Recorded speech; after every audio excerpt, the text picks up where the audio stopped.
December 4, 1938.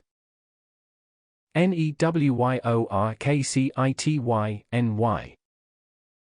Beloved students and friends, truly the cosmic hour is here, and nearer are all of you drawing to God, the mighty I Am Presence. You are fortunate in this time of the world's turmoil, considering the conditions which exist in the rest of the world. I am quite sure none of you wishes to be in those conditions. You have the opportunity now, in answer to the great release of the cosmic light, to enter this cosmic hour into the fullness of its majesty, presence, and power, to release into the human octave, limitless assistance which all mankind need. Make no mistake about it, fellow students and friends, the hour is here when mankind must give this assistance. We know it, and we are even urging them to take hold of the laws of their life and render this assistance to America, to your own life, to your people, for this great achievement, the victory of the light. Since for thousands of centuries I have known only victory in everything to which my attention was drawn, then I am in a position to assist you, and I 167. Have chosen of my own volition to assist America to her victory. While you are standing, ladies and gentlemen, may I remind you that you have sought friends in the human octave, you have sought authority, and you have trusted human beings who have deceived you. I say to you, now you have friends of light, of power, whom you can trust, who will never deceive you in the world. Therefore, will you not turn to these friends, this cosmic hour, and be assured that not one of them will ever fail you, that not one of them will ever deceive you. They are in a position to keep you definitely informed upon every condition which exists in your America, so not one action of deceit or treachery may go on in your government that you do not know it. Now just for a moment more while you are standing, accept my power of victory charged into your feeling world to remain anchored there to assist you. And to hold the anchorage of your own life's power there with such activity that you will not longer be subject to the conditions which the world attempts to impose upon you. May your selective intelligence, may your discriminating intelligence be so quickened tonight that you are alert, so it will always be on guard to stand before you and, in your call to the mighty I Am Presence of light, render you a service which no one can touch. So tonight, as I charge this mighty current of energy into your feeling world, may you accept it with the full honest, loving sincerity with which I offer it. Tonight is your opportunity, beloved friends, even though you do not understand all I am doing. You can be kind enough to accept that which I offer, which can only bring you blessing. Although you are here for the first time, if you will accept it, I will give you plenty of proof in the months to come, that my charge was real in your feeling world. Won't you be seated, please? Allow me to remind you tonight, that you are dealing with friends with whom the people of Earth have rarely been privileged to associate.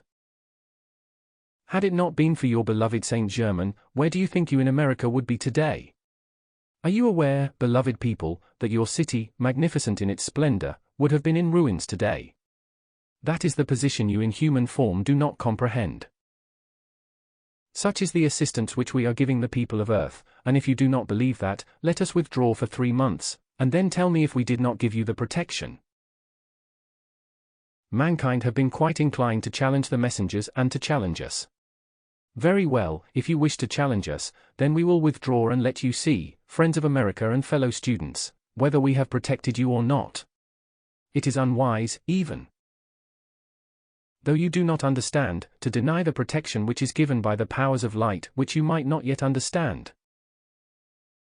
At least be kind enough to life to say, very well, and if you don't know, say, I don't know, but never deny a power of the light, for one day, life will call upon you to answer for it. That is why today, you beloved ones who are here cannot even imagine the persistency, the power of determination with which these 2 humble messengers have pounded away all walls of human doubts and fears. You have no idea. They have beat down those walls for 4 years, and I say to you, they shall never beat down another wall. Again I say to you, beloved people of the entire Americas, where the people in America don't wish the messengers, they shall not go. People now must choose.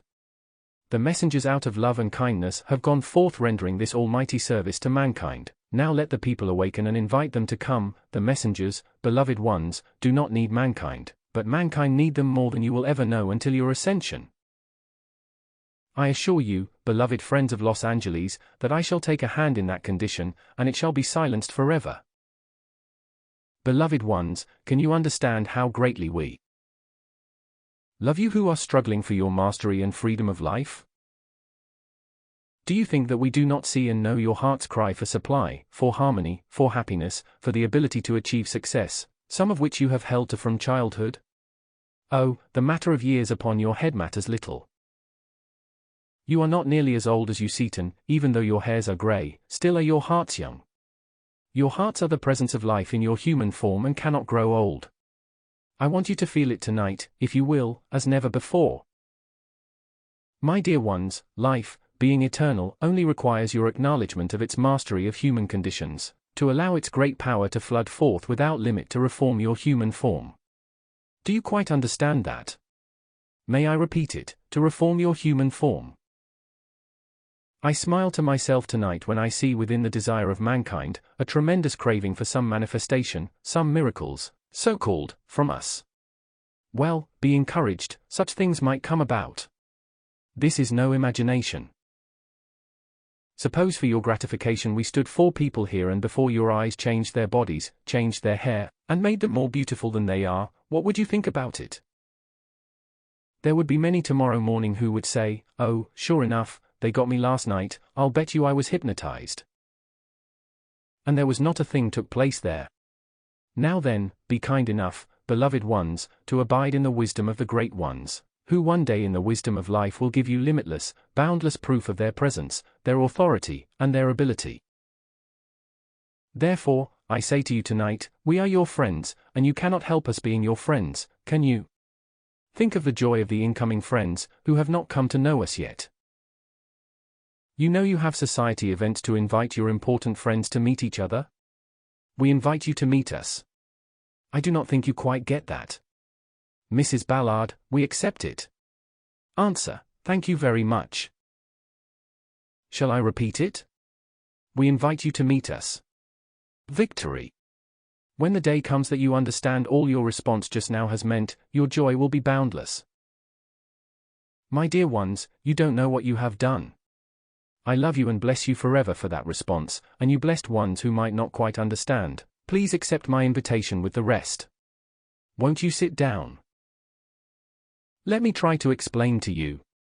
I know words are not complete or sufficient, but they release enough understanding to try to help you to comprehend the outburst of reality which you just gave. My dear ones, that is a mighty feeling. Do you quite realize that? Now in response to life, when you release a mighty feeling like that, you outwardly do not know what has been set into action, but since you must make the call to life for what you require in its greater perfection, then I say to you tonight, you have opened doors of which you do not yet dream. Will you accept that in great kindness? Beloved ones, do you not think it wise to remain seated? Otherwise your friends might think us peculiar.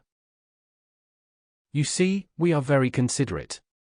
While exercise is good for anyone, yet many feel that they come for peace and quiet. I say to you friends who might be here for the first time, you will find the I am students very active. Powers of light. What shall I do with these children? You are very gracious and kind. Won't you be seated? Mankind has not understood that we are beings of happiness and kindness and of great reality, and one day, when you do accept my invitation, you will then see that life does not struggle. Precious people, life does not struggle. I so charge that into the world of mankind, that one day at a great banquet table, Saint Germain shall sit at one end and I shall sit at the other. Please rest in peace. You who have read Unveiled Mysteries and the Magic Presents have seen where more than 200 people sat at the banquet, which the presence of life provided. You are closer than you dream, beloved students, to where you will see many of these natural things. All that seems so transcendent and unnatural as we speak of them sometimes, is, after all, the perfect natural activity of life. Will you understand tonight, while we are in this wonderful, harmonious state which will mean so much to you, that in the octave of light beyond your human octave, everything which is brought into outer manifestation, is first perfected there? Your designs are all perfected there. Everything which has taken on human form here was first designed there. Therefore, the octave of light is just as real and tangible as your human octave, even as tangible as this building you are sitting in tonight.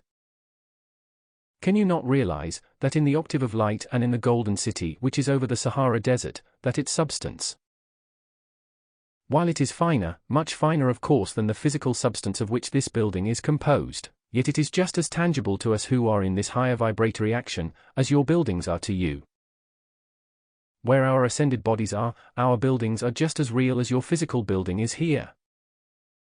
I ask you tonight to try to comprehend this, and as the days go on, contemplate that for a few moments each day, then see how natural will come the feeling of these things which to you seem transcendent. I say to you, truly there is no transcendent thing in the world. All is a perfectly natural activity of life of which you are a part. When you began school and some of your studies seemed difficult, all of a sudden you entered into them, and they were quite easy. After you had accomplished the mastery over them, they did not seem anything unusual, did they? In the greater understanding of the laws of life, as you go from one step to another, it all becomes just as real, natural, and tangible as your achievement here in passing from kindergarten to the university, and then on to the completion of what you desire to accomplish.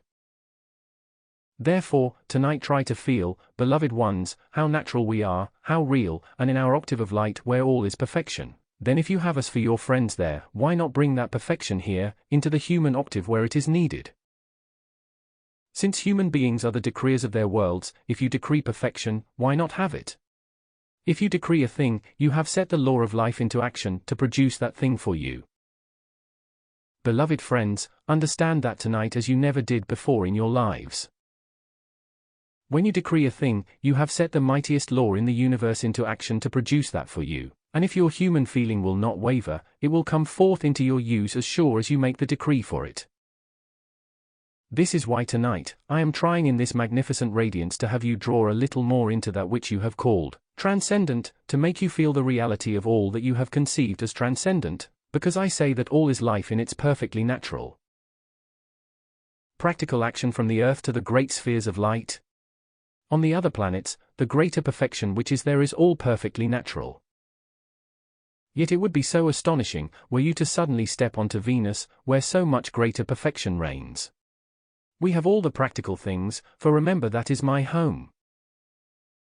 I am a long way from home tonight, but remember, I came that long way several years ago, and when I saw these two messengers at the Royal Teton for the first time, I said then, I shall remain here and give them the assistance which life requires.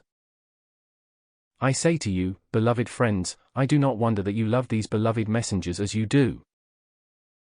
You never had anyone in all the centuries in which you have lived, and the hundreds and thousands of various embodiments which you have lived, you never had such friends in any embodiment, who are willing to battle for you and hold the balance of life, until you in your call to life could sustain it. That is why, beloved ones, we rejoice so greatly in your response to life. Please understand, you could not be here, it would be impossible, if the light within your hearts had not drawn you here. Even though you might not accept what you hear, still there is only one source of action, and that is light within your own hearts. I want you to see that if you will. No human being ever acts, ever walks across the floor, without the light within his or her own heart in action.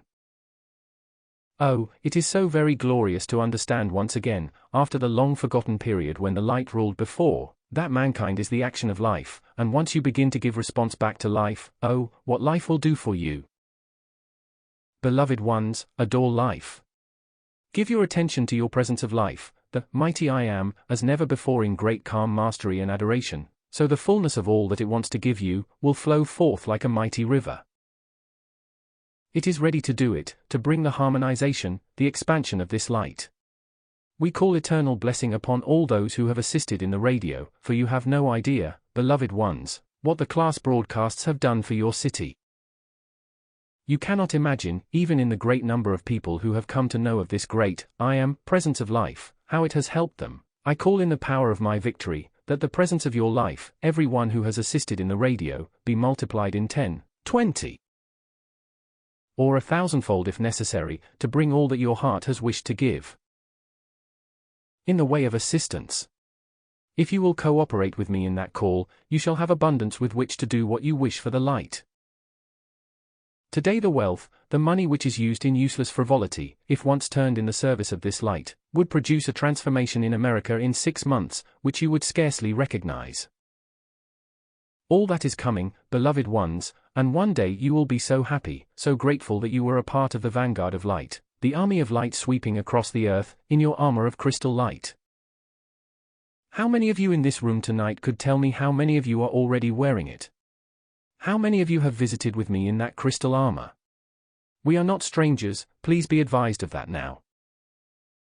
When those bodies of yours sleep, how we take advantage of that opportunity to see you, grasp your hand, shake your hands, and say, children of earth, go on and on and on. If you will remind yourselves of this on going to sleep, you will return with a strength and energy which you never conceived possible. I say to you ladies and gentlemen who have the human sense of years upon you, try it. Give us your attention on going to sleep, first to your presence, always, then to us, and ask for our sustained energy and youthful action, and see if you do not see the change. We are offering the presence of life to you. And we know how to release it. You must first make your call, and then what you lack in your feeling, we can supply temporarily, until you are the master of substance and vibration. How many of you in this room can think with me for a few moments? Remember, if it were not for the vibratory action of life in your body, the structure of your human body would not hold together 15 minutes. That is the truth of life. All life's mighty action is substance and vibration. Therefore, the power of life within you is the vibratory action which makes every organ of your body's function. It circulates your blood and the nerve fluid through your nerves. Then still, beloved ones, you think that life cannot produce its perfection in your human form, because the appearance has caused you to believe it was difficult to do. Will you not remove that difficulty from your feeling world, and just let life set you free? Think of your power of qualification in the words that you use by the hour, and be very careful, beloved ones, that you do not joke with the law. It might choose to joke with you. It is not quite safe. You see, you are responsible for every vibratory action which you send forth in your world of action. You do not quite understand that, but you cannot speak a word, you cannot feel a feeling, that you do not send forth a vibratory action into your world of action. If you understood and would send forth the ascended Master's words of power, which are in those books, in your mighty I Am decrees, and stand by them, soon you would see the outpicturing of the perfection of their qualities, which is in their words. Oh, please won't you remember to not ever say, I can't, I am broke, I am a failure. Oh, please do not ever say those words again. You are being false to life when you use those terms. I am very serious just now, beloved ones. You are untrue to life when you let your lips or your feelings utter those words, I am sick, I am unhappy, I am broke, I am helpless, I am the victim of circumstances. Oh, my dear people, what makes a discordant circumstance? Your denial of the I am powers of life. Beloved ones, I plead with you, be careful of your words and the vibratory action which goes out from your feeling world. When you see or realize that your feeling is the powerhouse of you and your worlds, if you charge that feeling with discord and limitation, how can you hope to have harmony, happiness, and the victory of life? Since this service has been rendered, tonight I am prompting you on these things, and won't you be kind enough, please, to stand guard and be alert to your words and feelings? Oh, if you would only do it for 30 days, you would see the reason why I plead with you, thus you would allow us to give you the assistance which life wants you to have. Then, you would come into sufficient mastery so quickly that you would not require our assistance, but today you do require it very much. I do so deeply appreciate your love and kindness in this audience tonight, that has made it possible for me to render this service which you cannot quite even imagine tonight. I ask every one of you in the days to come, to watch your feeling and watch your conditions, and see if you will not come back to me within 6 months and tell me of my victory acting in you. Mighty powers of light. Enfold these beloved people of earth, these beloved students of the light, and clothe them this hour in your crystal armor, and hold it about them until their ascension. Clothe them tonight in the glory of thy presence, thy mighty radiance which this crystal armor holds within the compass of action within the human octave. And let it do its perfect work for the people of America, for your beloved America, that each may render the maximum service in the call to life for themselves and which America needs today. Remember this cup of light which America is, and how much depends upon that cup being filled to overflowing with light, so it can spread to the rest of the world. Remember, children of the light, you have a mighty service to render. As more of your beloved Americans and those of other nations are drawn into this great light of the mighty I Am presence, then will all become easier and easier for you in your service to the light. Then there will come one great family of harmonious, happy action, which will release the powers of light. Then each one will call for the blessing of the others, instead of feeling unkind one to the other. So tonight carry with you, my beloved ones, my victory. Wear my garment of crystal armor so you may walk in the world, but not be of it. Then you will be untouched by its human discord. Then in that harmony of life, you may call forth the perfection of life with such speed and power, that no one will question the presence and power of life in its victory over human conditions. I thank you.